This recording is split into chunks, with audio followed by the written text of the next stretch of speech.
ಅಂತೂ ಪರಿಸ್ಥಿತಿ ಎಂತಹ ವಿಚಿತ್ರವಾದಂತಹ ತಿರುವನ್ನು ಪಡೆದುಕೊಂಡಿದೆ. ಕುದುರೆಯ ಬೆನ್ನನ್ನು ನಾವು ಹತ್ತಿ ಕುಳಿತುಕೊಳ್ಳಬೇಕೆಂದು ಇಚ್ಛಿಸಿದರೆ ಕುದುರೆಯೇ ನಮ್ಮ ಬೆನ್ನನ್ನು ಹತ್ತಿ ಕುಳಿತುಕೊಂಡಂತಾಗಿದೆಯಲ್ಲ. ಮಹಾರಾಜನಾದಂತಹ ಹರಿಶ್ಚಂದ್ರನ ಸತ್ಯನಿಷ್ಠೆ ಎಷ್ಟರದು ಎನ್ನುವುದನ್ನು ಪರೀಕ್ಷಿಸುವುದಕ್ಕೆ ನಾವು ಹೊರಟಿದ್ದೆವು. ದಿವಸದಿಂದ ದಿವಸಕ್ಕೆ ನಾವೇ ಪರೀಕ್ಷೆಗೆ ಒಳಗಾಗುತ್ತಿದ್ದೇವಲ್ಲ. ದೇವಲೋಕದಲ್ಲಿ ಪಂಥವನ್ನು ಹೊತ್ತು ಮಹಾರಾಜನಾದಂತಹ ಹರಿಶ್ಚಂದ್ರನನ್ನು ನಮ್ಮದ್ದಾದಂತಹ ಷಡ್ಯಂತ್ರದ ಸುಳಿಯಲ್ಲಿ ಸಿಕ್ಕಿಸಿ ಅವನ ಅಧಿಕಾರ, ಸ್ಥಾನ, ಗೌರವ, ಬೊಕ್ಕಸ, ಭಂಡಾರ ಎಲ್ಲವನ್ನೂ ಸೆಳೆದದ್ದಾಯಿತು. ಘೋರವಾದಂತಹ ಕಾಡಿನಲ್ಲಿ ಹೆಂಡತಿ ಮಕ್ಕಳೊಂದಿಗೆ ನೊಂದು ನರಳಿ ಬೇಯುವಂತಹ ವಿಚಿತ್ರವಾದಂತಹ ಪರಿಸ್ಥಿತಿಯನ್ನು ನಿರ್ಮಿಸಿದ್ದಾಯಿತು.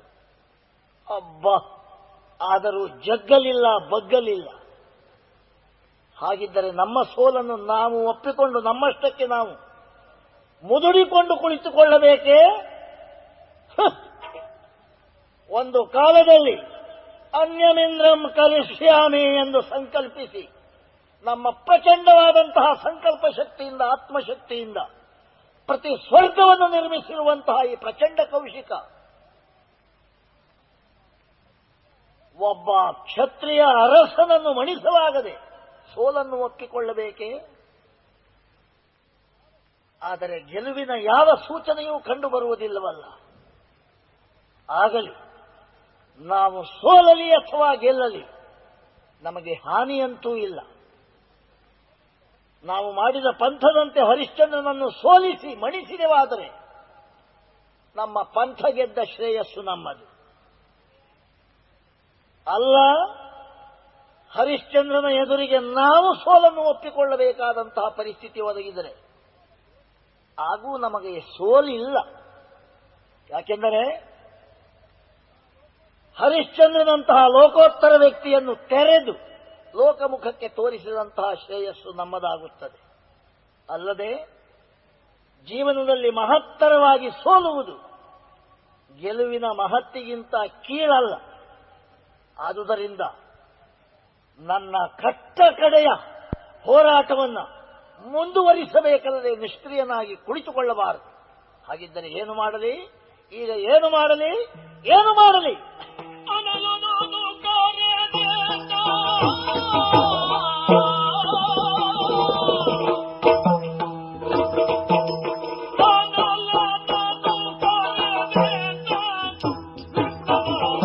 ಅನುಕರ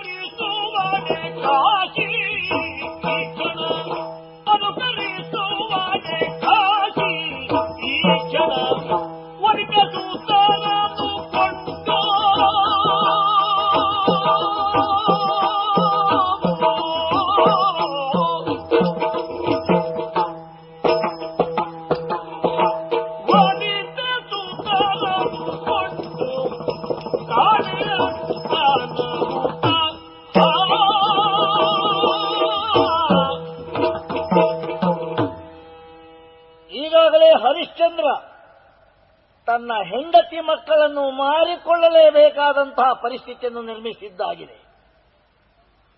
ಅವರನ್ನು ವಿಕ್ರಯಿಸಿ ಪಡೆದುಕೊಳ್ಳಬಲ್ಲಂತಹ ಯೋಗ್ಯತಾವಂತರು ಯಾರಿದ್ದಾರೆ? ಯಾರಾಗಬಹುದು? ಓ, ಭಗವಾನ್ ಅಗ್ನಿದೇವನೇ ಇದಕ್ಕೆ ತಕ್ಕ ವ್ಯಕ್ತಿ. ಅವರನ್ನು ವಿಕ್ರಯಿಸಿ ನಾನಾ ಬಗೆಯಿಂದ ಅವರಿಗೆ ಪೀಡೆಯನ್ನು ಕೊಟ್ಟು ಅವರನ್ನು ಪರೀಕ್ಷಿಸಬಲ್ಲಂತಹ ತೇಜೋಮೂರ್ತಿ ಅಗ್ನಿದೇವ. ಆ ಅಗ್ನಿದೇವನನ್ನು ಆ ಕೆಲಸಕ್ಕೆ ಈಗಾಗಲೇ ನಿರ್ಮಿಸಿದ್ದಾಗಿದೆ. ಹಾಗಿದ್ದರೆ ತನ್ನನ್ನೇ ಮಾರಿಕೊಳ್ಳಲು ಸಿದ್ಧನಾದಂತಹ ಹರಿಶ್ಚಂದ್ರನನ್ನು ವಿಕ್ರಯಿಸುವವರು ಯಾರು? ಧರ್ಮದೇವತೆ ಯಮಧರ್ಮರಾಜ, ಅವನನ್ನೇ ನಿಯಮಿಸಿದ್ದೇನೆ. ಈ ಚರಾಚರ ಪ್ರಪಂಚದ ದೇವತಾ ಶಕ್ತಿಗಳನ್ನು ಸಹ ನನಗೆ ಬೇಕಾದಂತೆ ಮಣಿಸಬಲ್ಲ, ಕುಣಿಸಬಲ್ಲಂತಹ ನನಗೆ ಹರಿಶ್ಚಂದ್ರನಿಂದ ಸೋಲೆ ಇಲ್ಲ, ಗೆಲುವಿನತ್ತಲೇ ಧಾವಿಸುತ್ತಾ ಇದ್ದೇನೆ. ನೋಡೋಣ ಪರಿಣಾಮವನ್ನ. ಬಂದ ವಿಪ್ರನೋಳೋಲಿದೋ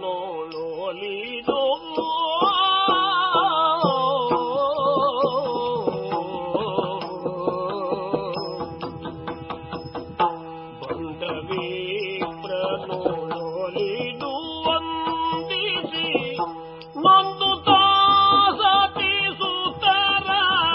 ಕಷ್ಟಕ್ಕೆ ನೊಂದು ಸತಿಸುತ್ತರ ಕಷ್ಟಕ್ಕೆ ಹೊಂದಿಸಿದೆ ಹೊರೆ ತೀರದಾಯಿತು ಎಂದನು ತಲಿ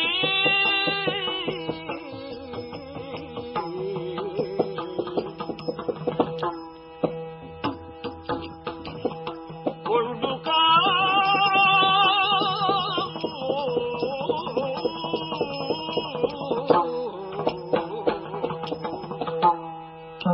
ಹೊಂದಿಸಿದೆ ಹೊರೆ ತೀರದಾಯಿತು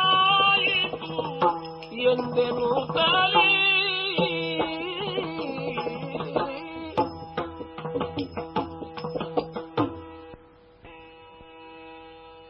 ಚಂದ್ರಮತಿ ಕಾಂತ, ಸತ್ಯದ ಮಾರ್ಗ ಬಹಳಷ್ಟು ಕಠಿಣವಾದದ್ದು. ನಿಜ. ಕಠಿಣವಾದದ್ದು ಅಂತ ನಮ್ಮಂಥವರು ಹಿಂದುಳಿಯುವುದಕ್ಕಿಲ್ಲ ಆ ಮಾರ್ಗವನ್ನು ಉಳಿದು. ಸರಿ. ಆದ ಕಾರಣ ಹಾ, ಸತ್ಯವನ್ನೇ ನಂಬಿಕೊಂಡು ಇಷ್ಟು ದೂರ ನಾವು ಬಂದಿದ್ದೇವೆ. ನಿಜ. ಪ್ರಾಮಾಣಿಕತೆ ನಮಗಿದ್ದರೆ ಹ್ಮ್ ವಿತ್ತೇಷಣವನ್ನಾಗಲಿ, ಹ್ಮ್ ದಾರೇಷಣವನ್ನಾಗಲಿ, ಹಾ. ಪುತ್ರೇಷಣವನ್ನಾಗಲಿ ಹಾ, ಇದನ್ನು ನಾವು ಬಿಟ್ಟು ಬಿಡಬೇಕಾಗ್ತದೆ. ಸರಿ. ಬಹುಶಃ ಭಗವಾನ್ ವಸಿಷ್ಠರ ಮಂತ್ರಾಕ್ಷತೆಯ ಪ್ರಭಾವದಿಂದ ಹಾ, ನಮ್ಮ ಕಾಲದಲ್ಲಿ ನಮ್ಮ ಗೃಹಸ್ಥ ಜೀವನದಲ್ಲಿ ಇದು ಸಾಧಿಸುವುದಕ್ಕಾಯಿತು ಅಂತ ತೃಪ್ತಿ ಪಡೋಣ. ಹಾಗೆಯೇ ಆಗಲಿ. ಇಲ್ಲದಿದ್ದರೆ ಹಾ, ಚಕ್ರವರ್ತಿ ಹರಿಶ್ಚಂದ್ರನಲ್ಲಿ, ಮಹಾರಾಣಿಯಾದ ಚಂದ್ರಮತಿಯಲ್ಲಿ, ಏಕಮಾತ್ರ ಸಂತಾನವೆನಿಸಿದ ಭಾವಿ ಮಹಾರಾಜನಾಗಬೇಕಾದಂತಹ ಲೋಹಿತಾಶ್ವನೆಯಲ್ಲಿ ಅದನ್ನೇ ನೆಚ್ಚಿಕೊಂಡಿದ್ದರೆ ನಾವು ಇಷ್ಟು ದೂರ ಬರಬೇಕಾದದ್ದಿರಲಿಲ್ಲ. ಹಾ, ಆದರೆ ಸತ್ಯಕ್ಕಾಗಿ ನಿನ್ನನ್ನು ಮಗನನ್ನು ವಿಕ್ರಯಿಸಬೇಕು ಎನ್ನುವಾಗ ನೀವು ಮನವೊಪ್ಪಿ ಒಪ್ಪಿಗೆ ನಿಂತಿರಲ್ಲ. ಇದರಿಂದ ಮಿಕ್ಕವರ ಅನುಭವ ಹೇಗೇ ಇರಲಿ, ಧನ್ಯೋ ಗೃಹಸ್ಥಾಶ್ರಮ ಎಂಬುದು ಅಕ್ಷರಾರ್ಥದಲ್ಲಿಯೂ ನನಗೆ ಸ್ವಾನುಭವ ಸಿದ್ಧವಾಗಿದೆ. ಹೋಗಿ ಈ ದಾರಿಯಲ್ಲೇ ಮುಂದೆ ಸಾಗಿ. ಸ್ವಾಮಿ, ನಮ್ಮನ್ನ ಮಾರುವುದರಿಂದ ಸತ್ಯವನ್ನೇ ನೀವು ಪಡೆಯುವುದಾದರೆ ನಮಗಿನ್ನೇನು ಬೇಕು? ನಾವು ನಿಜಕ್ಕೂ ಧನ್ಯರಾಗಿದ್ದೇವೆ. ಆಶೀರ್ವಾದ ಮಾಡಿ. ಏನೆಂದು ಆಶೀರ್ವದಿಸಲಿ? ಸತ್ಯವನ್ನು ಬಿಡಬೇಡಿ, ಸತ್ಯವನ್ನು ಮಾತ್ರವೇ ನೆಚ್ಚಿಕೊಳ್ಳಿ. ಎತ್ತೆತ್ತಲು ನಾವಾರಾಧಿಸಿದಂತಹ ಸತ್ಯವು ನಿಮ್ಮನ್ನು ರಕ್ಷಿಸುತ್ತಿರಲಿ. ದೈವಯೋಗ ಇದ್ದರೆ ಮುಂದೊಮ್ಮೆ ಭೇಟಿಯಾಗೋಣ. ಇಲ್ಲ ವ್ಯಾವಹಾರಿಕ ಜಗತ್ತಿನಲ್ಲಿ ಅಂತಾದರೂ ನಮ್ಮ ಅಧ್ಯಾತ್ಮ ಶಾಸ್ತ್ರ ಹೇಳುತ್ತದೆ, ಕೊನೆಗೊಮ್ಮೆ ಎಲ್ಲರೂ ಒಂದೆಡೆಯಲ್ಲಿ ಸೇರಬೇಕಾಗಿದೆ. ಅಲ್ಲಿ ಸೇರೋಣ. ಅದು ದೈವೇಚ್ಛೆ. ಜೀವನದ ಕೊನೆಯ ಹಂತದಲ್ಲಿ ನಾವು ದರ್ಶಿಸುತ್ತೇವೋ ಅಲ್ಲ ಬದುಕಿಯೇ ಮತ್ತೊಮ್ಮೆ ಮಿಲನಗೊಳ್ಳುತ್ತೇವೆಯೋ. ಹೋಗಿ ಸತ್ಯಮೇವ ಜಯತೆ. ನಾನು ಮುಂದೆ ಸಾಗಲೇ? ಹೋಗಿ ಬರ್ತೇವೆ. ಆಗಲಿ. ಎನ್ನನೆ ಮಾರಿಕೊಳ್ಳುವೆನು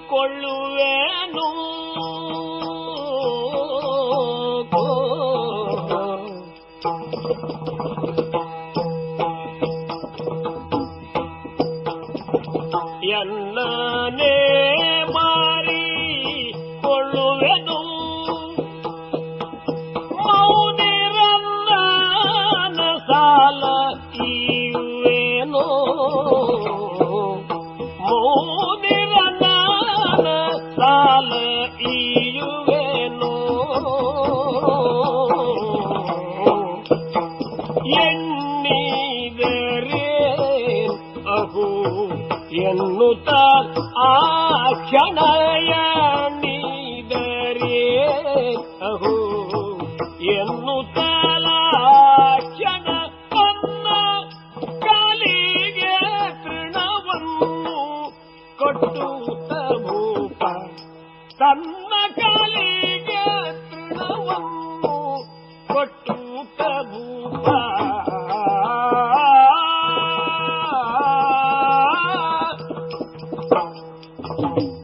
ಎನ್ನನೆ ಮಾರಿಕೊಳ್ಳುವೆನು.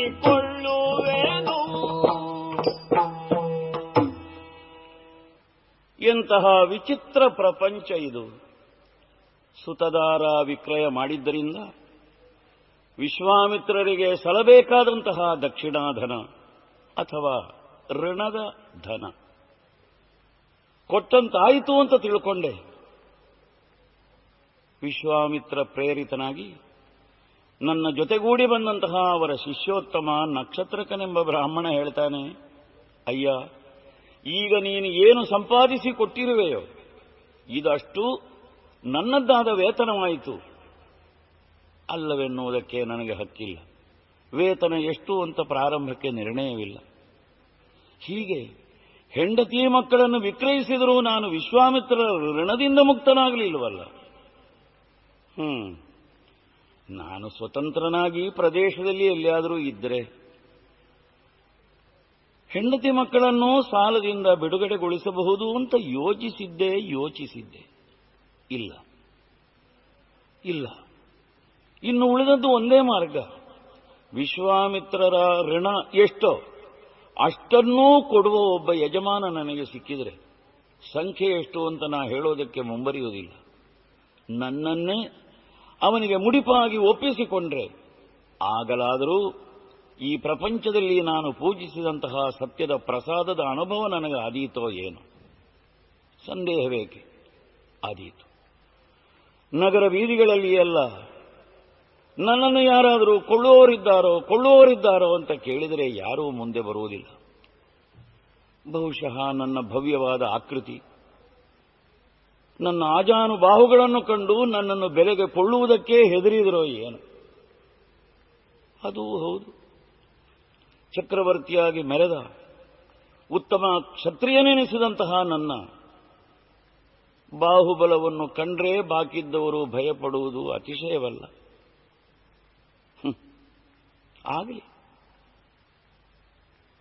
ಆಗಲಿ, ಯಾರಾದರೂ ಸಿಗ್ತಾರೋ ನೋಡೋಣ. ಎಲ್ಲಿಯೂ ಇಲ್ಲ.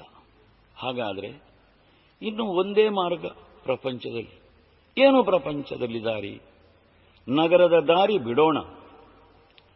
ಸಾಂಸಾರಿಕವಾದ ಮಾರ್ಗದಿಂದ ಕವಲೊಡೆದದೇ ನನ್ನ ಮಾರ್ಗ. ಕೊನೆಯ ಪ್ರಯತ್ನ ಅದೋ ದೂರದಲ್ಲಿ ಒಂದು ಸುಡುಗಾಡು ಕಾಣಿಸುತ್ತಾ ಇದೆ. ಕಾಶಿಯಲ್ಲಿ ಅದೆಷ್ಟೋ ಸ್ಮಶಾನಗಳಿದ್ದಾವೆ ಅಂತ ಕೇಳಿದ್ದೇನೆ. ಎರಡರ್ಥದಲ್ಲಿಯೂ ಸರಿಯೇ.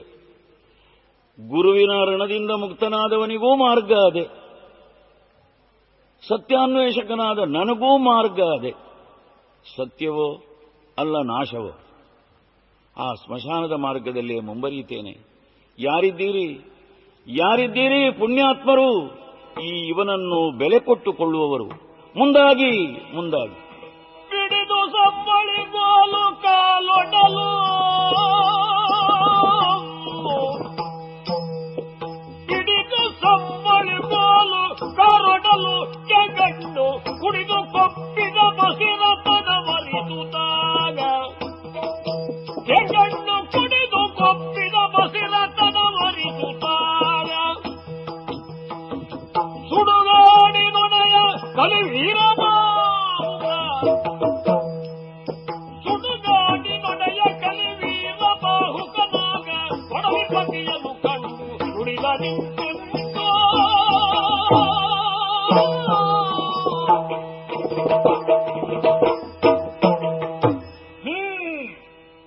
ಬಂದು ನಿಂತಿದ್ದಾಗಿದೆ ಈ ಮಸಣದ ಮಧ್ಯೆ ವೀರ ಬಾಹುಕನಾಗಿ. ಸತ್ಯಸಂಧನಾದಂತಹ ಹರಿಶ್ಚಂದ್ರನನ್ನ ಬಗೆಯಿಂದ ಗೋಳಾಡಿಸಿ ಆತನನ್ನ ಸತ್ಯಭ್ರಷ್ಟನನ್ನಾಗಿಸುವುದಕ್ಕಾಗಿ ವಿಶ್ವಾಮಿತ್ರನಿಂದ ನೇಮಿಸಲ್ಪಟ್ಟಂತಹ ಪ್ರತ್ಯಕ್ಷ ಮೃತ್ಯು ಸ್ವರೂಪನಾದಂತಹ ಯಮಧರ್ಮ ನಾನು.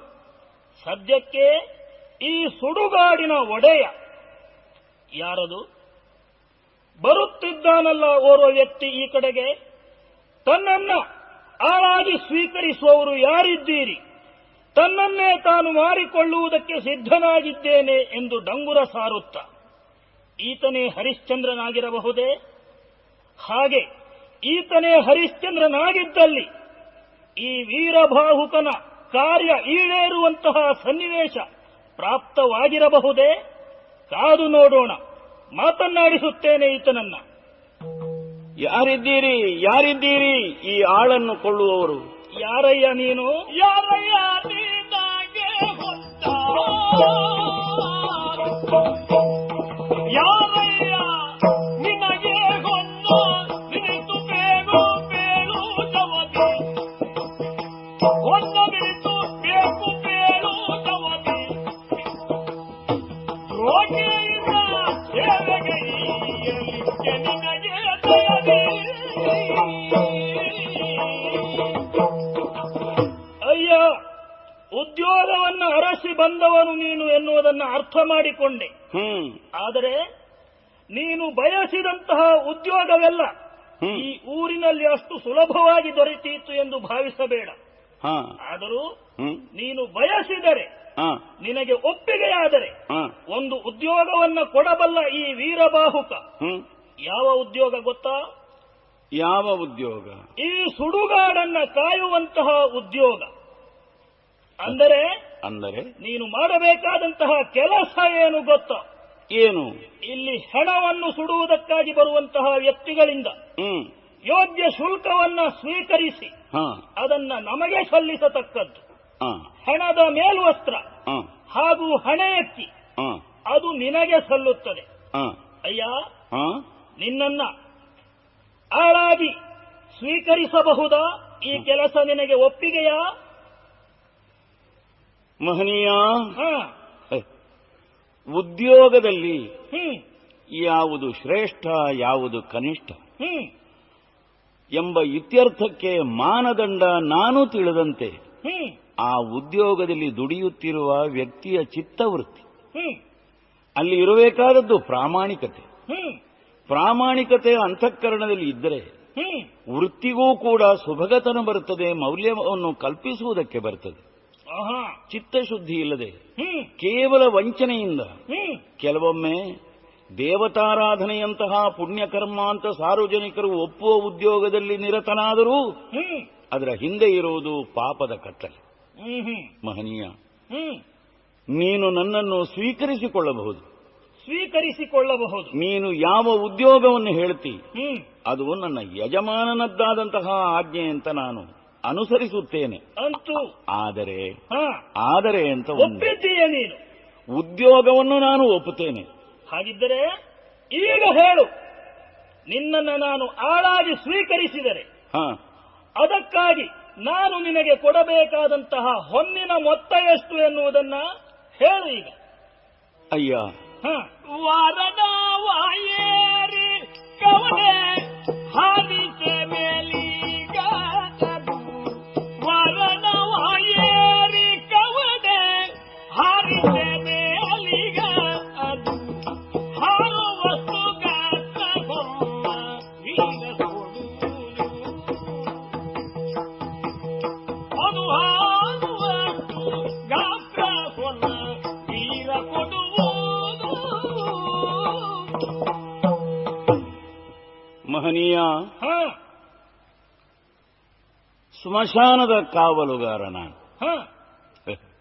ಹೌದು, ಒಬ್ಬ ಮನುಷ್ಯನು ಹುಟ್ಟಿ ಸಾಯುವಲ್ಲಿಯವರೆಗೆ ಹಲವಾರು ಕ್ಷೇತ್ರಗಳಲ್ಲಿ ದುಡಿದು ಅನುಭವಿಸಿಕೊಳ್ಳಬೇಕು ಎಂಬ ಹಿರಿಯರ ಮಾತು ಮಿಕ್ಕವರಿಗೆ ಸಿಕ್ಕಲಿಲ್ಲವೋ ದಕ್ಕಲಿಲ್ಲವೋ, ಆದರೆ ನನ್ನ ಬಗ್ಗೆ ಅದು ಸಿಕ್ಕಿಯದೆ. ಇನ್ನದನ್ನು ದಕ್ಕಿಸಿಕೊಳ್ಳುವ ಯತ್ನದಲ್ಲಿ ನಾನಿದ್ದೇನೆ. ಸುಡುಗಾಡಿನಲ್ಲಿ ನಾವು ಕಲಿಬೇಕಾದ ಅಂಶ ಎಷ್ಟೋ ಇದೆ. ಬದುಕಿದ್ದರೆ ತಾನೇ ನಾನು ನನ್ನದು, ಆಮೇಲೆ ಅದಕ್ಕೆ ಸಂಬಂಧಿಸಿದಂತಹ ಇತರ ವಿಭಕ್ತಿಗಳ ಸಂಬಂಧ. ಸ್ಮಶಾನ ಹೇಳಿ ಕೇಳಿ ಪೌರಾಣಿಕರು ನಮ್ಮ ಭಾವುಕತೆಯಲ್ಲಿ ಹ್ಮ್ ಸತ್ಯಸ್ವರೂಪನಾದಂತಹ ಶಿವನ ಆಸ್ಥಾನವೇ ಸ್ಮಶಾನ ಅಂತ ಕಲ್ಪಿಸ್ತೇವೆ. ಹ್ಮ್ ಹ್ಮ್ ಎಲ್ಲಿ ಭೌತಿಕವಾದದ್ದೆಲ್ಲ ಸ್ಥೂಲವಾಗಿ ಸುಟ್ಟು ಬೂದಿಯಾಗ್ತಾ ಇದೆಯೋ ಹ್ಮ್ ಆ ಸ್ಥಾನವೇ ಶಿವನ ಸ್ಥಾನ ಎಂಬುದಕ್ಕೊಂದು ಸಂಕೇತ. ಹ್ಮ್ ಹ್ಮ್ ಒಳ್ಳೆಯದು. ಆಯುಷ್ಯದಲ್ಲಿ ಬಹುಭಾಗವನ್ನು ನಾನು ಸಾಗಿ ಬಂದಿದ್ದೇನೆ. ಹ್ಮ್ ಆದ್ದರಿಂದ ಇಲ್ಲಿ ನಿನ್ನ ಆಣತಿಯಂತೆ ಹ್ಮ್ ಕಾವಲುಗಾರನಾಗಿದ್ದು ಹ್ಮ್ ಹೆಣಕ್ಕೆ ಸುಡಬೇಕಾದರೆ ಒಂದು ಹಣದಂತೆ ಹ್ಮ್ ದೊರಕಿಸಿ ಹ್ಮ್ ನಿನ್ನ ಋಣದಿಂದ ಮುಕ್ತನಾಗುವುದಕ್ಕೆ ನಾನು ಯತ್ನಿಸುತ್ತೇನೆ. ಆದರೆ ಒಂದಿದೆ, ಏನದು? ನನ್ನನ್ನೇ ನಾನು ವಿಕ್ರಯಿಸಿಕೊಳ್ಳುವಾಗ ಹ್ಮ್ ನನಗಿಷ್ಟು ಮೌಲ್ಯ ಅಂತ ಹೇಳಕೂಡದು. ಹ್ಮ್ ಹ್ಮ್ ಯಾವನು ತನ್ನ ಬಗ್ಗೆ ಮೌಲ್ಯವನ್ನು ಕಲ್ಪಿಸಿಕೊಳ್ಳಕೂಡದು. ಹ್ಮ್ ನಮ್ಮ ಬಗ್ಗೆ ನಾವೇ ಒಂದು ಮೌಲ್ಯವನ್ನು ಕಲ್ಪಿಸುತ್ತೇವೆ ಅಂತಾದರೆ ಹ್ಮ್ ಸ್ವಾಭಾವಿಕವಾಗಿ ಮಿಕ್ಕವರಿಗೆ ನಾವು ಕಲ್ಪಿಸುವ ಮೌಲ್ಯಕ್ಕಿಂತ ಸ್ವಲ್ಪ ಅಧಿಕವೇ ಆಗಿಬಿಡುತ್ತದೆ ಸ್ವಾರ್ಥ. ಮನುಷ್ಯ ಸಹಜ. ಹ್ಮ್ ಹ್ಮ್ ಆದರೆ ಇಷ್ಟೇ ಹೇಳ್ತೇನೆ, ಹ್ಮ್ ನಾನು ನನ್ನ ಭೋಗಕ್ಕಾಗಿಯೋ ಹ್ಮ್ ವಿಲಾಸಕ್ಕಾಗಿಯೋ ನನ್ನನ್ನು ವಿಕ್ರಯಿಸಿಕೊಳ್ಳುತ್ತಾ ಇಲ್ಲ. ಹ್ಮ್ ಪರಮ ಋಷಿಗಳು, ಹ್ಮ್ ಬ್ರಹ್ಮ ಋಷಿಗಳು ಹ್ಮ್ ಹೇಳಿ ಕೇಳಿ ನನ್ನ ಪಿತೃವನ್ನೂ ಉದ್ಧಾರ ಮಾಡಿದಂತಹ ನನಗೆ ಆತ್ಯಂತಿಕ ಆಚಾರ್ಯ ಸ್ಥಾನದಲ್ಲಿದ್ದವರು ಹ್ಮ್ ವಿಶ್ವಾಮಿತ್ರರು. ಹ್ಮ್ ಅವರ ಋಣದಿಂದ ನಾನು ಮುಕ್ತನಾಗಬೇಕಾಗಿದ್ದರೆ ಮೊದಲೊಮ್ಮೆ ವಾಗ್ದಾನ ಮಾಡಿದಂತಹ ಹ್ಮ್ ಅಳತೆ ಮಾತ್ರ ಹೇಳ್ತೇನೆ. ಹ್ಮ್ ಆನೆಯ ಮೇಲೆ ಹ್ಮ್ ಕಟ್ಟಾಳುವಾದ ಒಬ್ಬನು ನಿಂತು ಹ್ಮ್ ಕೈಯಲ್ಲಿ ಹಿಡಿದ ಒಂದು ಕವಡೆಯನ್ನು ಎತ್ತರಕ್ಕೆ ಹಾರಿಸಿದರೆ ಹ್ಮ್ ಅದು ಎಷ್ಟು ಔನ್ನತ್ಯವನ್ನು ತೋರಿಸುತ್ತದೆಯೋ ಅಷ್ಟು ಎತ್ತರದ ಹೊನ್ನ ರಾಶಿ ಹ್ಮ್ ಕೌಶಿಕರಿಗೆ ನಾನು ಸಲಾಯಿಸುವುದಕ್ಕುಂಟು. ಹ್ಮ್ ನೀನು ಎಷ್ಟು ಕೊಟ್ಟರೂ ಅಡ್ಡಿಲ್ಲ. ನಾನು ಕೇಳಿಕೊಳ್ಳೋದು ಇಷ್ಟು, ಹ್ಮ್ ಕೌಶಿಕರಿಂದ ನಾನು ಸಾಲ ನಿವೃತ್ತಿ ಪಡೆದಿದ್ದೇನೆ ಅಂತ ಅವರು ಹೇಳಿದರೆ ಸಾಕು. ಹ್ಮ್ ಯಾಕೆ ಅಂತಂದ್ರೆ ನಿನ್ನ ಉದ್ಯೋಗ ಅಥವಾ ನಿನ್ನದ್ದಾದ ವ್ಯಕ್ತಿತ್ವ ಉಪಯೋಗಿಸಿ ಕೌಶಿಕರಲ್ಲಿ ನೀನು ಮೌಲ್ಯವನ್ನು ಕಡಿಮೆ ಮಾಡಿಸಿಕೊಳ್ತೀ ಅಂತಾದರೆ ಅದು ನಿನಗಿದ್ದ ಲಾಭ. ಹ್ಮ್ ನಾನು ಆ ಲಾಭದಲ್ಲಿ ಕೈ ನೀಡಲಾರೆ. ಹ್ಮ್ ವಿಷಯ ಇಷ್ಟುಂಟು. ಅಯ್ಯ, ಪುಣ್ಯಾತ್ಮ, ಯಾವ ಉದ್ದೇಶಕ್ಕಾಗಿಯೇ ನೀನು ಹೊನ್ನನ್ನ ಕೇಳಿರು ಅದೆಲ್ಲ ನಮಗೆ ಬೇಕಾದದ್ದಲ್ಲ. ಇದೋ ನೀನು ಕೇಳಿದಂತಹ ಹೊನ್ನಿನ ರಾಶಿಯನ್ನ ಕೊಟ್ಟಿದ್ದೇನೆ, ನಾನು ಹೇಳಿದಂತೆ ಕೇಳಿಕೊಂಡಿರಬೇಕಿಲ್ಲ. ವಿಶ್ವಾಮಿತ್ರ ಶಿಷ್ಯರೇ, ಈಗಲಾದರೂ ನನ್ನನ್ನು ಆ ಪಾಶದಿಂದ ಬಿಡುಗಡೆಗೊಳಿಸ್ತೀರಾ? ಆಗಲಿ, ಧನ್ಯನಾದೆ. ಚಕ್ರವರ್ತಿಯಾಗಿದ್ದ ನಾನು ವೀರಬಾಹುಕನ ಆಜ್ಞೆಯಂತೆ ಪ್ರತಿಯೊಂದು ಹೆಣಕ್ಕೂ ಎಷ್ಟು ಹಣವನ್ನು ಸಂಪಾದಿಸಬೇಕೋ ಅಷ್ಟನ್ನು ಸಂಪಾದಿಸುತ್ತಾ ಆ ಒಂದು ನನ್ನ ಒಡೆಯನಿಗೆ ಸಮರ್ಪಿಸ್ತಾ ಇದ್ದೇನೆ. ಪಟ್ಟಾಭಿಷೇಕವಾಗುವಾಗ ಹಿರಿಯರು ಎಂತಹ ಮಾತನ್ನು ಹೇಳಿದರು. ಪ್ರಜೆಗಳೆಲ್ಲ ನಿನ್ನನ್ನು ಕೇಂದ್ರೀಕರಿಸಿಯೇ ಗೃಹಸ್ಥಾಶ್ರಮಿಗಳಾಗ್ತಾರೆ, ಇಲ್ಲ ಬ್ರಹ್ಮಚಾರಿಗಳಾಗಿರ್ತಾರೆ. ಅವರು ಯಾವುದೇ ಆಶ್ರಮ ಸ್ವೀಕಾರ ಮಾಡಬೇಕಿದ್ರೂ ಕೂಡ ಭರವಸೆ ಈ ಸಿಂಹಾಸನದಲ್ಲಿ ಕುಳಿತ ನಿನ್ನಿಂದ ಬರಬೇಕಪ್ಪ. ಆದ ಕಾರಣ ಕಾವಲುಗಾರನಾಗಿರು, ನೀನಾಳು, ರಾಜ್ಯವನ್ನಾಳು. ಇಲ್ಲಿ ಆಳು ಎಂಬ ಶಬ್ದ ಎರಡು ಅರ್ಥವನ್ನು ಕೊಡುತ್ತದೆ ಅಂತ ನಾನು ಎಣಿಸಿದೆ. ಒಂದು, ಬಾಕಿದ್ದವರನ್ನೆಲ್ಲ ಆಳುವುದು ಅಂತಂದರೆ ಅವರನ್ನು ರಕ್ಷಿಸುವುದು, ಅವರಿಗಾಗಿ ತನುವನ್ನು ಒಪ್ಪಿಸುವುದು ಎಂಬ ಅರ್ಥವಾದರೆ, ರೂಢಿಯ ಮಾತಿನಲ್ಲಿ ಉಂಟು ನೀನಾಳು. ಹಾಗಾದರೆ ಅವರೆಲ್ಲ ನಿನಗೆ ಆಳುಗಳಲ್ಲ, ಎಲ್ಲರನ್ನೂ ಆಳುವ ಆಳಾಗಿ ನೀನು ಬಾಳಬೇಕು. ಆ ಮಾತು ಈ ಹೊತ್ತು ಬಂತು. ಒಮ್ಮೆ ಎಲ್ಲರನ್ನೂ ಆಳಿದ್ದೆ, ಈಗ ನಿಜವಾದಂತಹ ಆಳು ಎಂಬ ಶಬ್ದಕ್ಕೆ ಪ್ರತೀಕವೆನಿಸಿದ್ದೇನೆ. ಸುಡುಗಾಡಿನಲ್ಲಿ ಸುಡುಗಾಡಿನ ಕಾವಲುಗಾರನಾದಂತಹ ಒಬ್ಬ ಚಾಂಡಾಲನ ಆಳು. ವ್ಯಸನವಿಲ್ಲ, ವ್ಯಸನವಿಲ್ಲ. ಯಾಕೆ? ಹಂಸತೂಲಿಕಾ ತಳ್ಪದಲ್ಲಿ ಪವಡಿಸಿದಂತಹ ಸುಖ, ಇದನ್ನು ಮರೆಯಬೇಕಾಗಿದ್ದರೆ ಬರೇ ನೆಲದಲ್ಲಿ ಮಲಗಿ ಆಗಬೇಕು. ಈ ಜೀವನದಲ್ಲಿ ಜೀವನದ ಎರಡು ಪುಟವನ್ನೂ ಯಾವನು ಅಧ್ಯಯನ ಮಾಡುತ್ತಾನೋ ಅವನು ಮರಳಿ ಹುಟ್ಟುವುದಿಲ್ಲವಂತೆ. ಪಾತ್ರಕ್ಕೆ ಬಂದದ್ದು ಪಂಚಾಮೃತ. ಇರ್ತೇನೆ, ಇಲ್ಲೇ ಇರ್ತೇನೆ. ಎಂದಿನಂತು ದಯ ಕಾಲ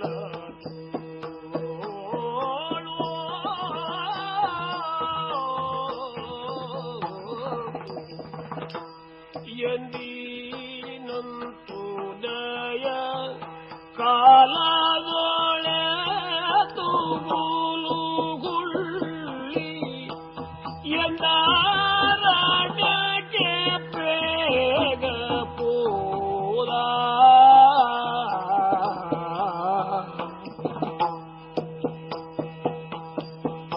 ಎಂದ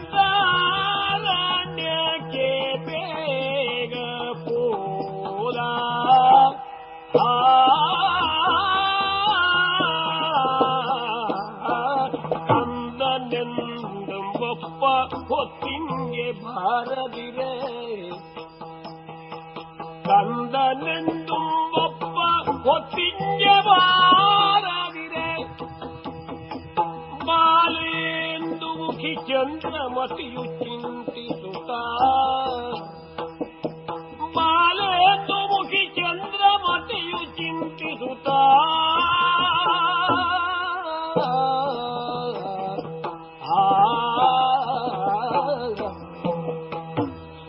ಎಂದಿನಂತಹದೇ ಉದಯ ಕಾಲ ಇದು ಎಂದು ನೋಡ್ತಾ ಇದ್ದೇನೆ.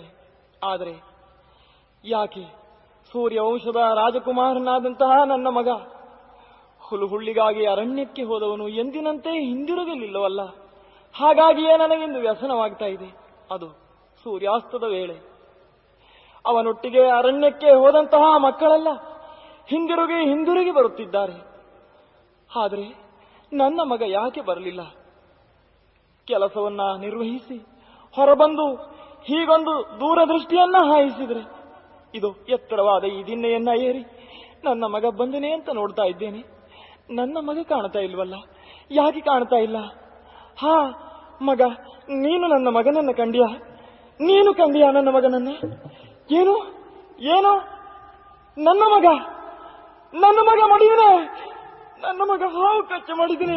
ಹಾ ಶಿವನೇ ಶಿವನೇ ಶಿವನೇ, ಏನು ಮಾಡುವುದೆಂದು ನನ್ನಷ್ಟಕ್ಕೆ ನಾನೇ ಯೋಚಿಸಿ ನನ್ನ ದಣಿಯಲ್ಲಿ ಬಂದು ಹೇಳಿಕೊಂಡೆ. ಏನು ಹೇಳಿಕೊಂಡು ಏನು ಪ್ರಯೋಜನ? ಆತ ಈ ಮನೆಯ ಕೆಲಸಗಳನ್ನೆಲ್ಲ ಮುಗಿಸಿ ಆಮೇಲೆ ಬೇಕಾದ್ರೆ ನೀನು ಹೋಗಬಹುದು. ನಾವಂತೂ ಶೂದ್ರನ ಹೆಣ ಸಂಸ್ಕಾರಕ್ಕೆ ಮನಸ್ಸು ಕೊಡುವವರಲ್ಲ, ನಮಗೆದು ಸಂಬಂಧವಿಲ್ಲ ಎಂದು ತುಚ್ಛೀಕರಿಸಿದನಲ್ಲ. ಮನೆಯೊಡತಿಗೆ ಹೇಳೋಣವೇ? ಆಕೆ ಇದಕ್ಕೂ ನಿಷ್ಠುರಳು. ಹಾಗಾಗಿ ಈಗ ಮಾಡಬೇಕಾದದ್ದೇನು? ಕತ್ತಲೆ. ನಾನೊಬ್ಬಳೇ ಭಯಂಕರವಾದಂತಹ ಈ ಅರಣ್ಯದಲ್ಲಿ ಹೋಗಬೇಕು.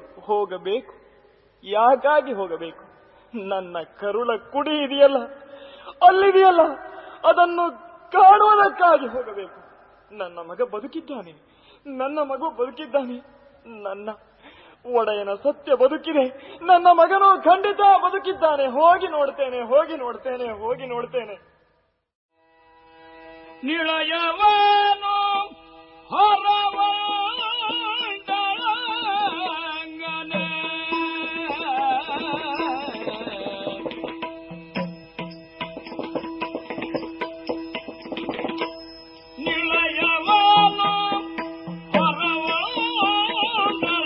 ಹೊರವಂದಳಂಗನೆ ಪ್ರಳಯ ಭಯ ಕಾನನದಿ ಓರ್ವಳೆ ಪ್ರಳಯ ಭಯ ಕಾನನದಿ ಓರ್ವಳೆ ಸಲಹಲಗೆ ಸಾವರಿಸಿ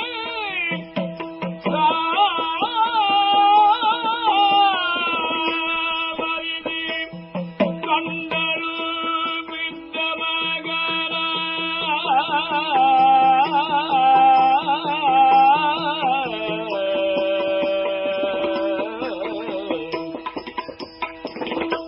ಸರಸರಗೆ ಸಾವರಿಸಿ ಕಂಡಳು ಬಿದ್ದ ಮಗನ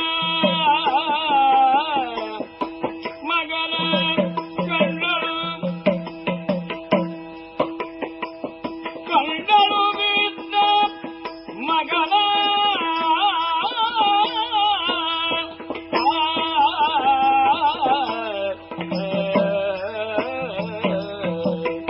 ಹಾ ಲೋಹಿತಾಶ್ವ, ಇದು ನಿನ್ನಮ್ಮ ನಾನು ಬರ್ತಾ ಇದ್ದೇನೆ ಮಗ.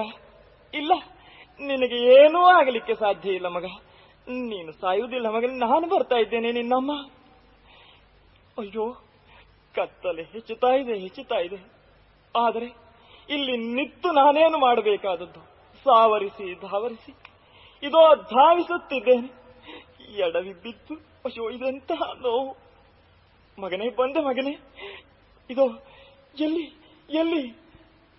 ಓಹೋ, ಆ ಹುತ್ತಿನ ಸಮೀಪ ದರ್ಬೆಯನ್ನು ಕೊಯ್ಯುವಾಗ ಮಗ ಬಿದ್ದಿದ್ದಾನೆ ಅಂತ ಆತ ಹೇಳಿದ್ದಲ್ವೇ? ಇಲ್ಲೆಲ್ಲ ಅದೇ ವಾತಾವರಣ ಇದೆ. ಹೀಗೆ ಮುಂದುವರೆದು ನೋಡ್ತೇನೆ. ಅವನಲ್ಲವೇ ಲೋಹಿತಾಶ್ವ? ಲೋಹಿತಾಶ್ವ! ಹಾ, ಮಗನೇ ಮಗನೇ ಮಗನೇ ಲೋಹಿತಾಶ್ವ! ಹಾ, ಮಗ. ಒಡಲಿ ಗುರಿಯ ಇಕ್ಕಿದೆ ಮಗನೇ, ಎತ್ತಿದ ತೋಳೆ ಕಡಿದು ದುಃಖವ ನೀಡಿದೆ.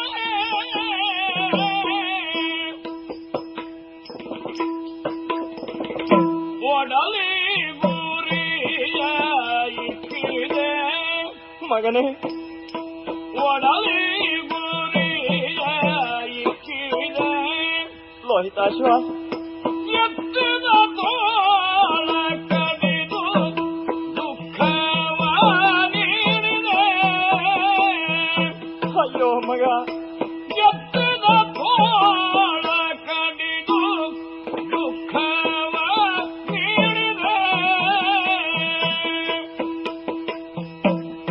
ನಡುವನದೋಳು ಪ್ರಾಣವ ಮಗನೇ, ಮಗ. ನಡುವನದೋಳು ಪ್ರಾಣವ ಹಾ, ನೀಗಿದೆ ಇನ್ನು ತಡೆಯಲಾರೆನು ಶೋಕವ. ನೀಗಿದೆಯೋ ತಡೆಯಲಾರೆನು ಶೋಕವ. ಮಗನೇ ಮಗನೇ, ಮಗನೇ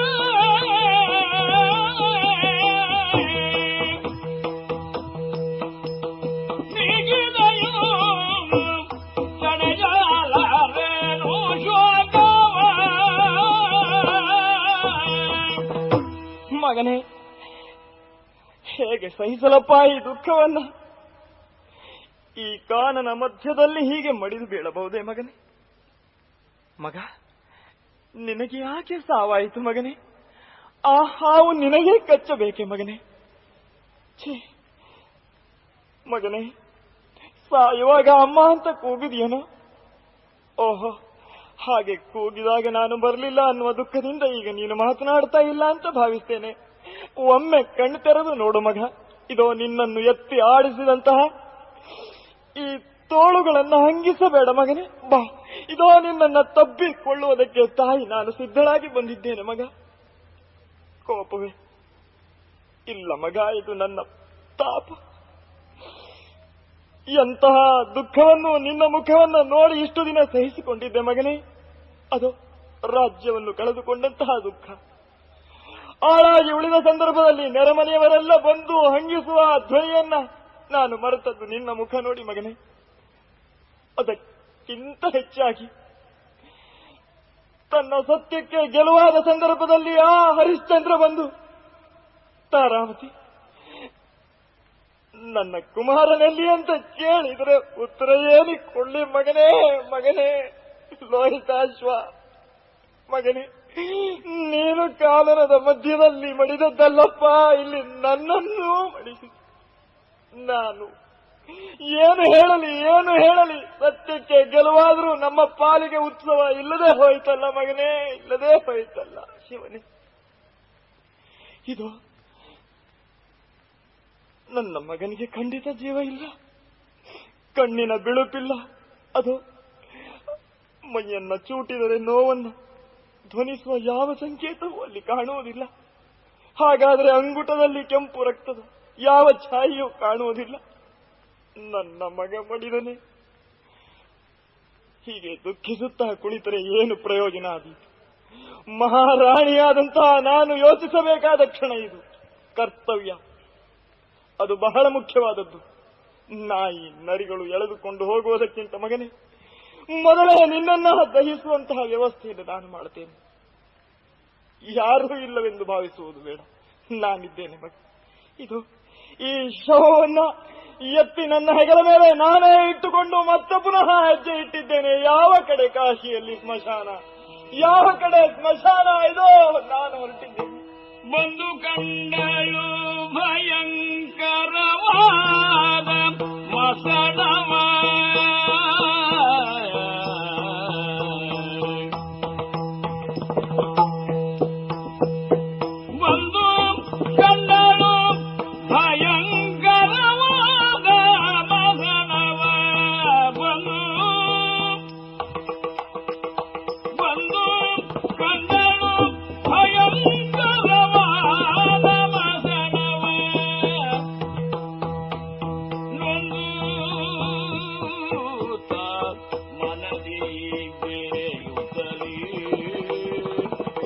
ಶಿವನೇ ಶಿವನೇ ಎನದನೊಂದು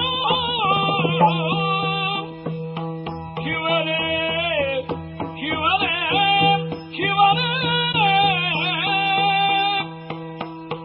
ಎನ್ನುತ್ತನೊಂದು ರಾಮನದಿ ಬೇಯುತ್ತಲೇ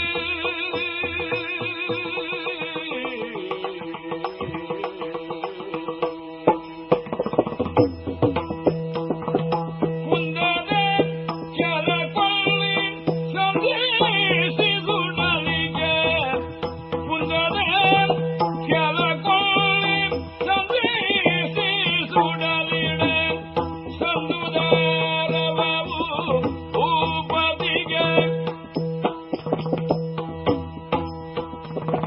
ಶಿವನೇ ಅಯ್ಯೋ ಮಗ ಎಲ್ಲರೂ ಸನ್ನಿಧಾನವವು ಭೂಪತಿಗೆ ಶಿವನೇ ಸದಾಶಿವನೇ, ಇದು ಈ ರಾಜ್ಯದಲ್ಲಿ ಸ್ಮಶಾನ ಯಾತ್ರೆಯೂ ಇಷ್ಟು ಕಷ್ಟವೇ ಶಿವನೇ? ಹೌದದು, ನೀನಿರುವ ಸ್ಥಳವನ್ನು ತಲುಪುವುದು ದುಸ್ಸಹವಾದದ್ದು. ಆದರೆ ಘೋರವಾದ ವೇದನೆಗಳನ್ನು ಸಹಿಸುತ್ತಾ ಇದೋ ಬಂದೆ. ಎಂತಹ ಭಯಂಕರವಾದಂತಹ ಸ್ಥಳವಿದು. ಅಲ್ಲಿ ಅಲ್ಲಿ ಅಲ್ಲಿ ಉರಿಯುತ್ತಿರುವಂತಹ ಬೆಂಕಿಯನ್ನು ಕಂಡಾಗ, ಅದು ಕೊಳ್ಳಿಗಳನ್ನು ಎತ್ತಿ ಇತ್ತ ಸಾಗಿ ಬರುತ್ತಿರುವಂತಹ ಪ್ರೇತಗಳನ್ನು ಕಂಡಾಗ ನಿಜಕ್ಕೂ ಭಯವಾಗ್ತದೆ ಮಗನೇ. ಎಲ್ಲಿಯೋ ನಿನ್ನನ್ನೇ ಕಿತ್ತುಕೊಂಡು ಹೋಗ್ತವೋ ಅನ್ನುವಂತ ಭಯ. ಛೇ, ನಾನೇಕೆ ಭಯಪಡಲಿ? ಆ ಪರಮ ಶಿವ ಕವಚದ ರಕ್ಷಣೆ ನನಗಿರುವಾಗ ನಾನು ಯಾಕೆ ಭಯಪಡಲಿ ಮಗನೇ? ಶಿವನೇ, ಇದು ಮಗನನ್ನ ಎದೆಗೆ ಒತ್ತಿಕೊಂಡೆ ಅಲ್ಲಿ ಇಲ್ಲಿ ಇರುವಂತಹ ಕಟ್ಟಿಗೆಗಳನ್ನೆಲ್ಲ ಸೇರಿಸಿ ಒಂದು ಈಡು ಮಾಡಿದ್ದೇನೆ. ಅದು ಅಲ್ಲಿಯೇ ಉರಿಯುತ್ತಿರುವಂತಹ ಕೊಳ್ಳಿಯನ್ನ ಎತ್ತಿಕೊಂಡು ಬಂದಿದ್ದಾಯಿತು. ಮಗನೇ, ಮಲಗು ಕಂದ. ಹುಟ್ಟಿದಲ್ಲಿ ಹುಟ್ಟು ಮಗ, ಬೆಳೆದಲ್ಲಿ ಬೆಳೆ. ನನ್ನ ಕೈಯಿಂದ ನಾನೇ ನಿನಗೆ ಅಗ್ನಿಯನ್ನು ಇಡುವಂತಾಯ್ತೆ ಮಗ. ಹಾ, ಶಿವನೇ ಶಿವನೇ ಶಿವನೇ. ಹಾ, ಏನದು? ನಿನಗೆ ವೀರ ಬಾಹುಕನಾದೆ ಸುಟ್ಟಯಾದ ನಿನಗೆ ವೀರ ಬಾಹುಕನಾದೆ ಇದ್ದರುವ ಮುರಿವಣ ಮಡಿಸಿ ಮುಟ್ಟಿಗೆಯ ಮೇಲಿಂದ ಸುತನ ಹಿಂಗಾಲ್ ಬಿಡಿದು ಸುತನ ಹಿಂಗಾಲ್ ಬಿಡುದು ಕಿತ್ತು ಹಿಡಿದು ಕಿತ್ತು ಸುಡಲು ಭೂಮಿ ಸುಟ್ಟಲಾದರ ನಿನಗೆ ವೀರ ಬಾಹುಕನಾದೆ.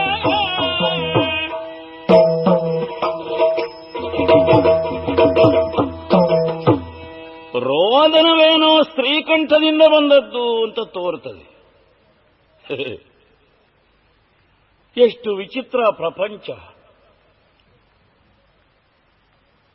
ಹೆಣವನ್ನು ಸುಡುತ್ತಿರುವಂತಹ ಬೆಳಕನ್ನು ಕಂಡು ಇನ್ನು ಕೆಲವರು ಹೀಗೆ ಇರ್ತಾರಲ್ಲ, ಅವರ ಮೋಹದ ಕತ್ತಲೆ ಈ ಬೆಳಕಿನಿಂದಲೂ ದೂರ ಸರಿಯುವುದಿಲ್ವಲ್ಲ.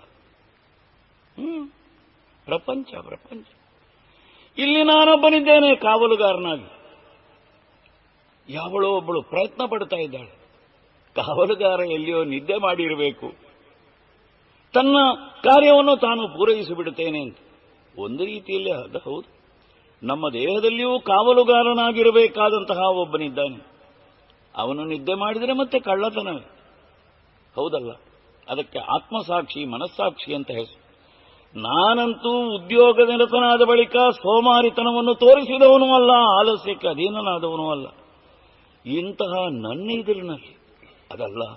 ಒಂದು ಕಾಲದಲ್ಲಿ ಚಾರಚಕ್ಷುವಾಗಿದ್ದು ರಾಜ್ಯಭಾರ ಮಾಡಿ ಎಲ್ಲಿಯೂ ಕಳ್ಳರಿಲ್ಲ ಕಾಕರಿಲ್ಲ ಅಂತ ನಿಯಂತ್ರಿಸಿದಂತಹ ನಾನು, ಅಬ್ಬಾ, ನನ್ನ ಎದುರಿನಲ್ಲಿಯೂ ಕೂಡ ವಂಚನೆ ಮಾಡೋದಕ್ಕೆ ಯಾವಳೋ ಒಬ್ಬಳು ಮುಂದೆ ಬಂದಿದ್ದಾಳೆ ಅಂತಾಯ್ತು. ಇರಲಿ, ಅವಳು ಯಾರೋ ನನಗೆ ಯಾಕೆ? ಇಲ್ಲಿ ಬರುತ್ತಿರುವ ವ್ಯಕ್ತಿಗಳಲ್ಲಿ ಬದುಕಿದ್ದವರ ಮೇಲೆ ನನಗೆ ಅಧಿಕಾರ ಇಲ್ಲ. ಸತ್ತ ಶರೀರದ ಮೇಲೆ ಸಂಪೂರ್ಣ ಅಧಿಕಾರ ನನಗೆ ನನ್ನ ಪ್ರಭು ಕೊಟ್ಟದ್ದು. ಹೆಣ ಸುಡಬೇಕಿದ್ರೆ ನನ್ನ ಒಪ್ಪಿಗೆ ಪಡೆದಾಗಬೇಕು. ಆದ ಕಾರಣ, ಏಯ್ ಯಾರೇ ಕಳ್ಳತನ ಮಾಡ್ತಾ ಇದ್ದಿ. ಹಾ? ನೀ ಯಾರೇ ಆಗಿರು, ಈ ನೆಲ ನನ್ನ ಸ್ವಾಮಿಯದ್ದು.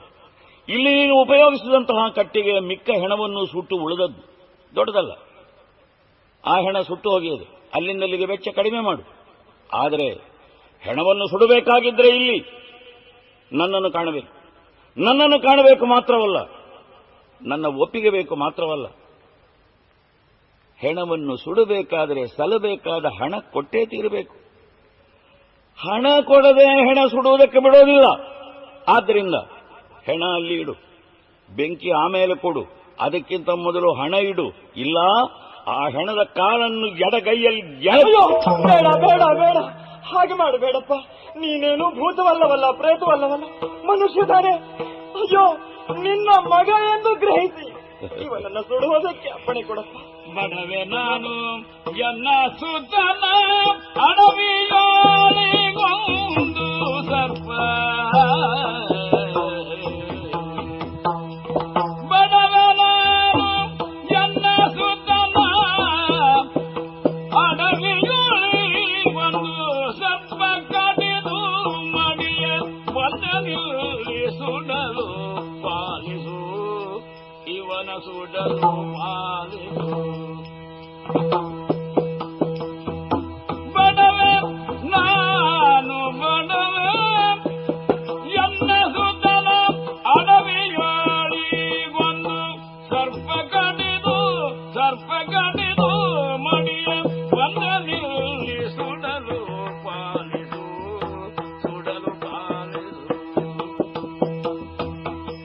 ಬಂದನಿಲ್ಲಿ ಸುಡಲು ಪಾಲಿಸು. ಸುಡುಗಾಡಿನ ದೊರೆ, ಯಾಕೆ ಹೀಗೆ ಮಾಡ್ತೀಯಪ್ಪ? ನನ್ನ ಮೇಲೆ ಸ್ವಲ್ಪ ಕರುಣೆಯನ್ನು ತೋರಿಸಬಾರದು. ನನ್ನನ್ನ ಕಳ್ಳತನದ ಆರೋಪಕ್ಕೆ ಗುರಿ ಮಾಡ್ತಾ ಇದ್ದೀಯ. ಇಲ್ಲ ಇಲ್ಲ, ಸತ್ಯವೇ ನಮ್ಮ ಸರ್ವಸ್ವ ಎಂದು ತಿಳಿದ ಕುಟುಂಬದವರು ನಾವು. ಏನೋ ದುರ್ವಿಧಿಯಿಂದ, ಕಾಲದ ಪರಿಣಾಮದಿಂದಾಗಿ, ಅನ್ಯರ ತೊತ್ತಾಗಿ ಬದುಕುವಂತಹ ಪರಿಸ್ಥಿತಿ ನನಗೆ ಬಂದುಬಿಡ್ತು. ಹಾಗಾಗಿ ನಿಜಕ್ಕೂ ಈಗ ನಾನು ಬಡವೆಯಾಗಿದ್ದೇನೆ. ಅಡವಿಯಲ್ಲಿಯ ಒಂದು ಸರ್ಪ ಅದು ಕಚ್ಚಿ ನನ್ನ ಮಗ ಮಡಿದು ಹೋಗಿದ್ದಾನೆ. ನನ್ನ ಮಗ ಮಡಿದದ್ದರಿಂದ ನಿಜಕ್ಕೂ ನಾನು ಬಡವೆಯಾಗಿದ್ದೇನಪ್ಪ. ನನ್ನಲ್ಲಿ ಹಣ ಇಲ್ಲ. ಹೆಣ ಸುಡುವುದಕ್ಕೆ ಒಂದು ಅನುಮತಿ ಕೊಡು. ಇದು ನಿನ್ನ ಮಗು ಅಂತ ತಿಳ್ಕೊ. ಸುಡುಗಾಡಿನ ದೊರೆ, ಅನುಮತಿ ಕೊಡು. ಪುತ್ರ ಶೋಕದಿಂದ ದಗ್ಧ ಹೃದಯಳಾದಂತಹ ಮಗುವಿನ ತಾಯಿಯೇ, ನೀನು ನನ್ನಲ್ಲಿ ದಯೆಯನ್ನು, ಅನುಕಂಪೆಯನ್ನು ಅಥವಾ ಇನ್ನೊಂದನ್ನು ಬಯಸಿದರೂ ಕೊಡುವ ಸ್ಥಿತಿಯಲ್ಲಿಯೂ ನಾನಿಲ್ಲ. ಆ ಬಂಡವಾಳ ನಾನು ಯಾವಾಗಲೂ ಸುಟ್ಟು ಬೂದಿ ಮಾಡಿಬಿಟ್ಟಿದ್ದೇನೆ. ಒಂದು ಮಾತು ಹೇಳಿದ್ರಿಂದ ನಾನು ನಿನ್ನನ್ನು ಮತ್ತೊಮ್ಮೆ ಮಾತನಾಡಿಸಬೇಕಾಯಿತು. ನಿನ್ನ ಮಗನೆಂದೇ ತಿಳಿದು ನನಗೆ ಎಲ್ಲಿಯ ಮಗ, ಎಲ್ಲಿಯ ಹೆಂಡತಿ. ಆದ ಕಾರಣ ನನ್ನ ಮಗನೆಂದೇ ತಿಳಿಯಲೇಕೆ, ನನ್ನ ಮಗನೇ ಹೌದಾಗಿರಲಿ, ಆದರೂ ನನ್ನ ಯಜಮಾನನನ್ನು ನಾನು ವಂಚಿಸಲಾರೆ. ನೀನು ಹಾಗೆ ಹೇಳಿದ್ದಕ್ಕೆ ಒಂದು ಅನಾಥ ಪ್ರೇತದ ಸಂಸ್ಕಾರ ನಡೆಯಲಿ ಅಂತ ಏನಾದರೂ ಕೊಟ್ಟು ಬಿಡೋಣ ಹಣ. ಏನು ಮಾಡೋದು? ನಾನಿಲ್ಲಿ ಜೀತದ ಆಳೆ ಹೊರತು ದುಡಿಮೆಯ ನೌಕರನಲ್ಲ. ನನ್ನ ಪ್ರಭುವಿನಿಂದ ನಾನು ಮೊದಲೇ ಪಡಕೊಂಡಾಗಿ ಹೋಗಿ.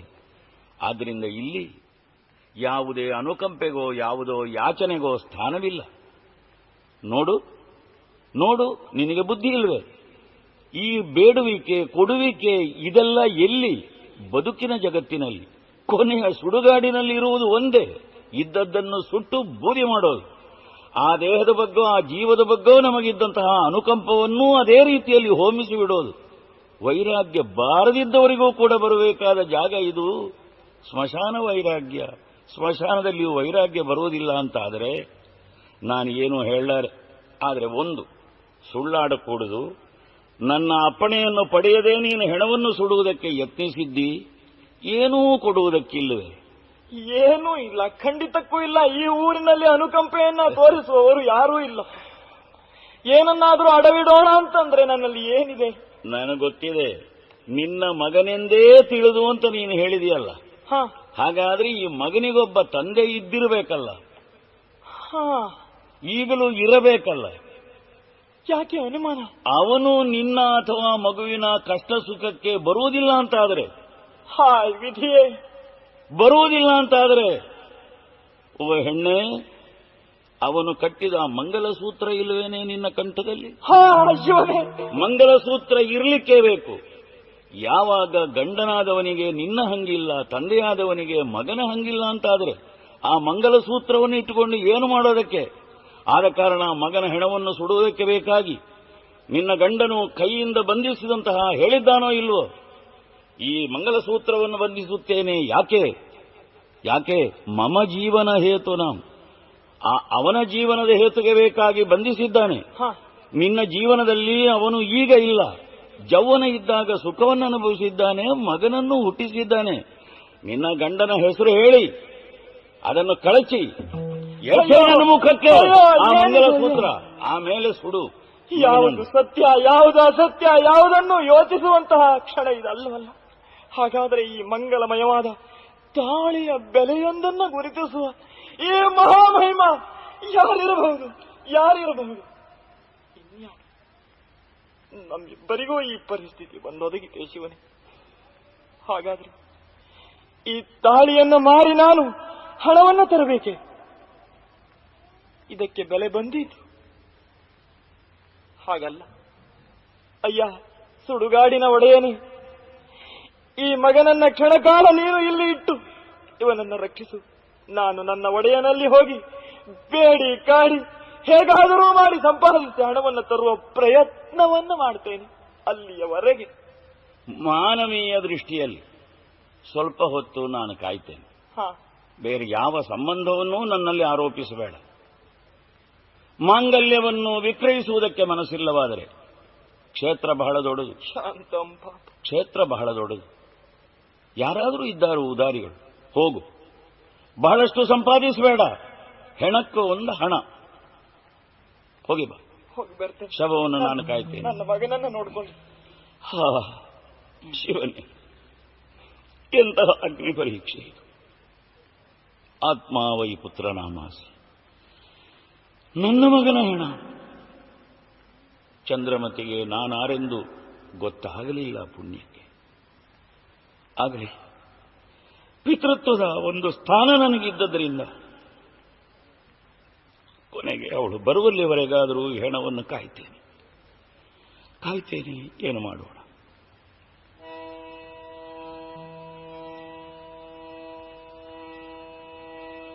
ಅಯ್ಯ, ಯಾರು? ಕಾವಲುಗಾರ. ಒಡೆಯ, ಬರುತ್ತಿದ್ದಾಳಲ್ಲ ಈ ಹೆಂಗಸು. ಹೌದು, ಕೊಲೆಯ ಆರೋಪಕ್ಕೆ ಒಳಗಾದಂತಹ ಹೆಂಗಸು ಈಕೆ. ಈಕೆಯ ಕತ್ತನ್ನು ಕಡಿದು ಚೆಲ್ಲಬೇಕು ಎಂಬುದಾಗಿ ರಾಜಾಜ್ಞೆಯಾಗಿದೆ. ಇದೋ ಈ ವೀರಬಾಹುಕ ನಿನ್ನನ್ನು ಆಜ್ಞಾಪಿಸುತ್ತಿದ್ದಾನೆ. ಈ ಹೆಂಗಸು ಇಲ್ಲಿ ಬಂದ ತಕ್ಷಣವೇ ಆಕೆಯ ಹಿಂದು ಮುಂದನ್ನು ವಿಚಾರಿಸದೆ ಆಕೆಯ ಕತ್ತನ್ನ ಕಡಿದು ಚೆಲ್ಲಬೇಕು. ಯಾರು? ಭಟರು ಬಂಧಿಸಿ ತರುತ್ತಿರುವ ಹೆಣ್ಣು ಯಾರವಳು? ಈ ಶವವನ್ನು ಕಾಯುತ್ತಾ ಇರಬೇಕು ಅಂತ ಪ್ರಾರ್ಥಿಸಿ ಹೋದ ಈ ಮಗುವಿನ ತಾಯಿ ಅಲ್ಲವೇ? ಈ ಮಗುವಿನ ತಾಯಿ ಅಂತಂದ್ರೆ ನನ್ನ ಮಗುವಿನ ತಾಯಿಯೂ ಅಲ್ಲವೇ? ಇಲ್ಲಿಗೆ ಬಂತೆ ಶಿವನೇ, ತಲೆ ಕಡಿಬೇಕು. ಶಿವನೇ ಖಡುಗದಿಂದ ತಲೆ ಕಡಿಯಲಂದು ಕರುಣಹೀನಾಗಿ ತಲೆಯ ತಲೆ ಕಡಿಯಲಂದು ಕರುಣಹೀನಾಗಿ ತಲೆಯ ಏನ ಮಾಡಲಯ್ಯೋ ಶಿವನೇ ಖಡುಗದಿಂದ ಸತಿಯ.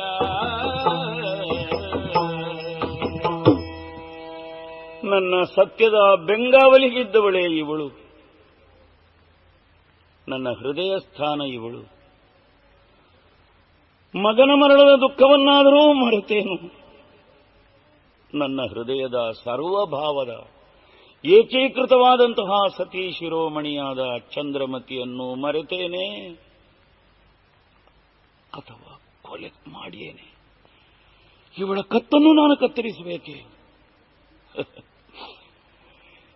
ಯಾವನನ್ನ ಕೈಯಿಂದ ಅವಳ ಕಂಠಕ್ಕೆ ಮಂಗಲಸೂತ್ರವನ್ನು ಬಿಗಿದು ಧರ್ಮೇಚಾರ್ಥೇಚ ನಾ ಅತಿಚರಾಮಿ ಅಂತ ಪ್ರತಿಜ್ಞಾಬದ್ಧನಾಗಿ ಕೈ ಹಿಡಿದು ನನ್ನ ಎಲ್ಲಾ ಕಷ್ಟಕ್ಕೂ ತನ್ನ ಸಂಪೂರ್ಣವಾದಂತಹ ತ್ಯಾಗದ ಉತ್ತೇಜನವನ್ನು ಕೊಟ್ಟ ಇವಳು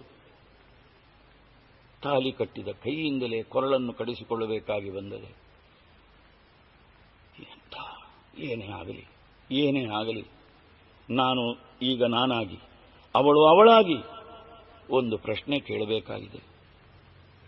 ಚಂದ್ರಮತಿ, ಸ್ವಾಮಿ, ನಾನೇ ಆದರೆ ಇದನ್ನು ಅಡಗಿಸಬೇಕು ಅಂತ ಪ್ರಯತ್ನ ಪಟ್ಟೆ.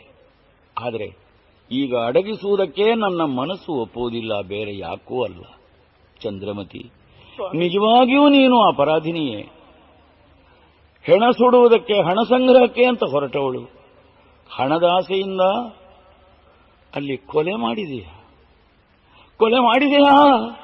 ಮಾಡಬಹುದಿತ್ತೆ. ಸ್ವಾಮಿ, ಇದು ಪ್ರಶ್ನೆಯೇ? ಹೌದು. ಹಾಗಾದ್ರೆ ಈ ಪ್ರಶ್ನೆಗೆ ಕಾಲವೇ ಉತ್ತರಿಸಲಿ ಸ್ವಾಮಿ. ನಿಮ್ಮ ಕರ್ತವ್ಯವನ್ನು ನೀವು ಮಾಡಬೇಕಾದದ್ದು. ಹಾಗೆಯೇ ಸಂತೋಷವಾಯಿತು. ಚಂದ್ರಮತಿ, ನನ್ನ ಒಡೆಯನ ಅಪ್ಪಣೆಯಾಗಿದೆ ನನಗೆ ಈ ಖಡ್ಗದಿಂದ ನಿನ್ನ ಶಿರಚ್ಛೇದನ ಮಾಡಬೇಕು ಅಂತ. ನಾನಂತೂ ಕೊರಳನ್ನ ಹಿಂದೆ ಸರಿಸುವವಳಲ್ಲ ಸ್ವಾಮಿ. ಕಲಿ ಹರಿಶ್ಚಂದ್ರ ಸತ್ಯವೆರಸಿ ಬಾಳಲಿ, ಮಗ ಮುಕ್ತನಾಗಲಿ, ರಾಜ್ಯದೊಡೆಯ ವಿಶ್ವಾಮಿತ್ರ ನಿರತನಾಗಲಿ. ಯಾವ ಕಾಲಕ್ಕೂ ನಾನು ಮತ್ತೆ ಹುಟ್ಟುವುದಾದರೆ ನಿನ್ನೊಟ್ಟಿಗೆ ಅಯೋಧ್ಯೆಯಲ್ಲೇ ಹುಟ್ಟಿದರೆ ಸಾಕು. ಇದು ನನ್ನ ಹರಕೆ. ನನ್ನನ್ನ ಕತ್ತರಿಸಬಹುದು ಸ್ವಾಮಿ. ಇದು ಕೊರಳನ್ನ ತಗ್ಗಿಸಿದ್ದೇನೆ. ನಿನ್ನ ಹರಕೆ ಸತ್ಯವಾಗಲಿ. ಒಂದು ರೀತಿಯಿಂದ ನೀನು ಜಯದ ಹಂತಕ್ಕೆ ಮುಟ್ಟಿರುವೆ. ಇದು ನಿನ್ನ ಕೊನೆಯ ತ್ಯಾಗ. ನನಗೆ ಇನ್ನೂ ಉಳಿದಿದೆ. ಆಗಲಿ. ಸತ್ಯ ಸತ್ಯ ಸತ್ಯ ಅಂತ ತ್ರಿಕರಣಪೂರ್ವಕವಾಗಿ ನಾವು ನಂಬಿದೆವು, ಆಚರಿಸಿದೆವು. ಚಂದ್ರಮತಿ, ನನ್ನ ಕೈಯಿಂದ ಆಗತಕ್ಕಂತಹ ಈ ನಿನ್ನ ಶಿರಚ್ಛೇದನ ಒಂದು ತೀರ್ಮಾನವನ್ನು ಕೊಡಲಿ. ನಿಜ. ಚಂದ್ರಮತಿಯ ಸಾವಿನೊಂದಿಗೆ ಒಂದೋ ಸತ್ಯವೂ ಸತ್ಯವೇ ಹೋಗಲಿ. ಇಲ್ಲ, ಚಂದ್ರಮತಿಯ ಅಳಿವಿನೊಂದಿಗೆ ಚಂದ್ರಮತಿಯ ಆ ಸತ್ಯದ ನಿಜವಾದಂತಹ ತತ್ವಸ್ವರೂಪ ಶಾಂತಿಯಲ್ಲಿ ಸರ್ವಕಾಲದಲ್ಲಿಯೂ ಸ್ಥಾಯಿಯಾಗಿ ಜನರ ಮನೆಗಳಲ್ಲಿ ವಿಜೃಂಭಿಸಲಿ. ಇದೋ ಕತ್ತಿಯನ್ನೆತ್ತಿದ್ದೇನೆ. ಹರಿಶ್ಚಂದ್ರ, ನಿಲ್ಲಿಸು. ಯಾರು? ಇದೋ ನಿನ್ನನ್ನು ಈ ತನಕ ಕಾಡಿರುವಂತಹ ವಿಶ್ವಾಮಿತ್ರ ನಾನಾ ಬಗೆಯಿಂದ ನಿನ್ನನ್ನು ಹಿಂಸಿಸಿ ಪೀಡಿಸಿ ನಿನ್ನ ಅಂತಃಸತ್ವದ ಆಳ ಅಗಲಗಳೆಷ್ಟು ಎನ್ನುವುದನ್ನು ಇತ್ಯರ್ಥಪಡಿಸುವುದಕ್ಕಾಗಿ ಹೊರಟಂತ, ಆಮೇಲೆ ನಿನ್ನ ಸತ್ಯದ ತೇಜಸ್ಸಿನ ಮುಂದೆ ಯಶಸ್ವಿಯಾಗಿ ಸೋಲನ್ನು ಒಪ್ಪಿಕೊಂಡಿರುವಂತಹ ವಿಶ್ವಾಮಿತ್ರ. ಹರಿಶ್ಚಂದ್ರ, ನಿನ್ನ ವಂಶದ ಮೂಲ ಪುರುಷನಾದಂತಹ ಭಗವಾನ್ ಭಾಸ್ಕರ ದೇವ ಅದೋ ಉದಯಿಸುತ್ತಾ ಇದ್ದಾನೆ. ಅದಕ್ಕೆ ಪ್ರತಿಯಾಗಿ ಸತ್ಯನಿಷ್ಠನಾದಂತಹ ನೀನು ಸಹ ಆ ಸೂರ್ಯನ ತೇಜಸ್ಸನ್ನೇ ಬೆಳಗಿಸುತ್ತಾ ಇದ್ದೀಯೆ. ಸುತ್ತಲೂ ಎತ್ತೆತ್ತಲು ಸತ್ಯದ ಬೆಳಕು ಹರಡಿದೆ. ಇದೋ ಮಡಿದಿರುವಂತಹ ನಿನ್ನ ಮಗನನ್ನು ಬದುಕಿಸಿದ್ದಾಗಿದೆ. ನನ್ನ ತಂತ್ರದಿಂದಲೇ ಸತ್ತಿರುವಂತಹ ರಾಜಕುಮಾರನನ್ನು ಬದುಕಿಸಿದ್ದಾಗಿದೆ. ನಿನ್ನಿಂದ ಪಡೆದದ್ದೆಲ್ಲವನ್ನು ನಿನಗೆ ಮರಳಿ ಒಪ್ಪಿಸಿದ್ದಾಗಿದೆ. ಆಡಿದ ಮಾತಿನಂತೆ ನನ್ನ ಪ್ರಚಂಡವಾದಂತಹ ತಪೋಶಕ್ತಿಯನ್ನ 50,000 ವರ್ಷ ಸಾಧಿಸಿ ಆರ್ಜಿಸಿದಂತಹ ತಪೋಶಕ್ತಿಯನ್ನ ಸತ್ಪಾತ್ರ ನೀನು ಎಂದು ನಾನು ಭಾವಿಸಿ ಅದನ್ನು ನೀಡುವುದಕ್ಕಾಗಿ ಸಂತೋಷಪಡಿಸಿಬಿಡುತ್ತಾ ಇದ್ದೇನೆ. ಇದೋ ಇಂತಹ ವಿಶೇಷವಾದಂತಹ ವಿಜಯವನ್ನು ಪಡೆದದ್ದಕ್ಕಾಗಿ ವಿಶ್ವಾಮಿತ್ರ ಹರಿಶ್ಚಂದ್ರನನ್ನು ಅಭಿನಂದಿಸುತ್ತಿದ್ದಾನೆ. ಅಭಿನಂದಿಸುವುದೇ? ಓ ಗುರುದೇವ, ಧನ್ಯೋಸ್ಮಿ. ಬ್ರಹ್ಮರ್ಷಿ ತಾವು ತಮ್ಮ ಪರೀಕ್ಷೆಯಲ್ಲಿ ನಾನು ಉತ್ತೀರ್ಣನಾದೇನೆ ತಾನೆ? ಖಂಡಿತವಾಗಿ. ಗುರು ಸಾಕ್ಷಾತ್ ಪರಂಬ್ರಹ್ಮ ಸತ್ಯ. ನಿಮ್ಮಿಂದ ನಾನು ಸತ್ಯದ ಬೆಳಕನ್ನು ಕಂಡೆ. ಆ ಸತ್ಯದ ಬೆಳಕನ್ನು ಹೇಗೆ ಕಂಡೆ? ಇಂದ್ರಾದಿ ದೇವತೆಗಳು ಕಂಡ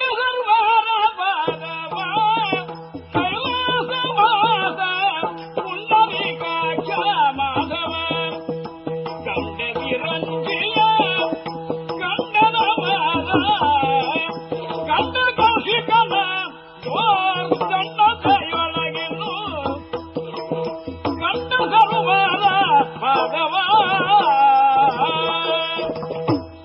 ಚಂದ್ರಮತಿ, ಸ್ವಾಮಿ, ಕುಮಾರ ಲೋಹಿತಾಶ್ವ, ಎಂತಹ ಶುಭಾಂತವಾಯಿತು ನಮ್ಮ ಜೀವನ, ಎಷ್ಟು ಭದ್ರವಾಯಿತು.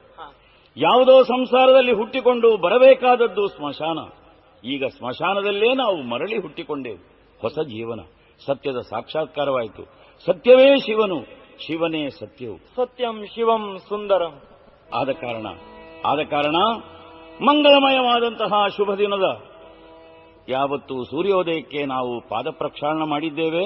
ಹೊಸ ಜೀವನ ಹೊಸ ಬೆಳಕಿನಲ್ಲಾಗಲಿ, ಶುಭವಾಗಲಿ.